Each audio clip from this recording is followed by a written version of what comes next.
విశాఖపట్నం మధురవాడలో ఎన్నికల ప్రక్రియ ఓటింగ్ శాతంకు సంబంధించిన పూర్తి సమాచారం మా ప్రతినిధి కూర్మరాజు ప్రత్యక్ష ప్రసారం ద్వారా అందిస్తారు.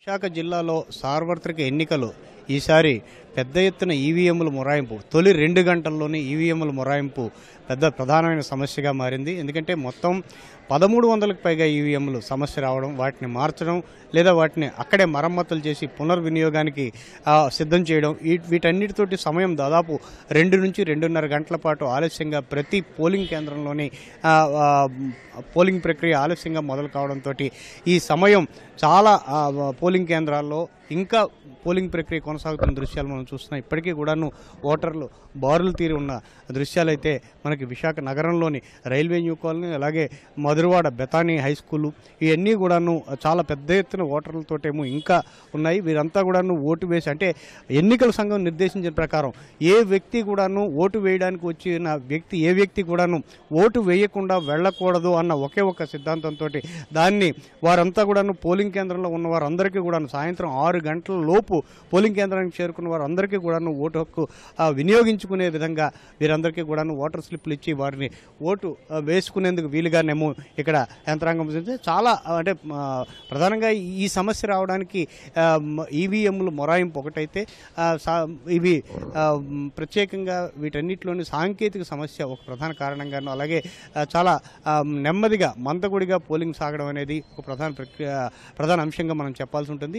ఏజెన్సీ ప్రాంతంలో పాడేరు అరకు ఏజెన్సీ ప్రాంతంలోని సాయంత్రం 4 గంటలతోనే పోలింగ్ సమయం ముగిసినప్పటికీ, ఎందుకంటే అక్కడ 2 గంటల నుంచి భారీ వర్షం పడింది. దాదాపు 1.5 గంటల పాటు భారీ వర్షం పడడంతో ఆ సమయం అంతా పూర్తిగా పోలింగ్ ప్రక్రియ నిలిచిపోయింది. అయినప్పటికీ కూడాను సాయంత్రం 4 గంటల లోపు పోలింగ్ కేంద్రాల్లో ఉన్న వారందరికీ కూడాను ఓటు హక్కు వినియోగించుకునేలాగా అక్కడ అధికారులు చర్యలు చేపట్టారు. అయితే కొంతమంది మాత్రం ఈ వర్షం వస్తుందని దూరంగా వెళ్ళిపోవడం, వారు 4 గంటల తర్వాత వేచి చూస్తున్నప్పటికీ వారికి ఓటు హక్కు ఆ ప్రాంగణంలో లేకపోవడంతో వారికి ఓటు వేసుకునే అవకాశం కల్పించబడడంతో వారందరూ కూడాను అక్కడ ఆందోళన చేపట్టిన సందర్భాలు ఉన్నాయి.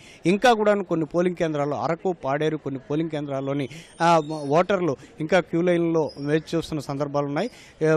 వాస్తవంగా చెప్పాలంటే అరకు పాడేరు మావోయిస్ట్ ప్రభావిత ప్రాంతాలు, మావోయిస్ట్ ఎన్నికలు బహిష్కరించండి అని పిలుపు ఇచ్చిన తరుణంలో ఇవాళ ఒక ఎల్ఈడిని కూడాను ఆ పెదబయలు మండలంలోనేమో ఈ మందు పాత్రను కూడానేమో పోలీసులు నిర్వీర్యం చేయడం జరిగింది. దాన్ని గుర్తించి, ఎందుకంటే పోలింగ్ భద్రతా సిబ్బందిని హతమార్చేందుకు కేవలం వారిని ఉద్దేశించి వారిని లక్ష్యంగా ఈ మందు పాత్రను అత్యంత ప్రమాదకరమైన 5 కిలోల మందు పాత్రని అక్కడ పెట్టడం జరిగింది. దాన్ని పోలీస్ పార్టీ చాలా సునిశ్చితంగా దాన్ని గుర్తించి వెంటనే దాన్ని నిర్వీర్యం చేయడం జరిగిందని జిల్లా ఎస్పీ కార్యాలయం చెప్పింది.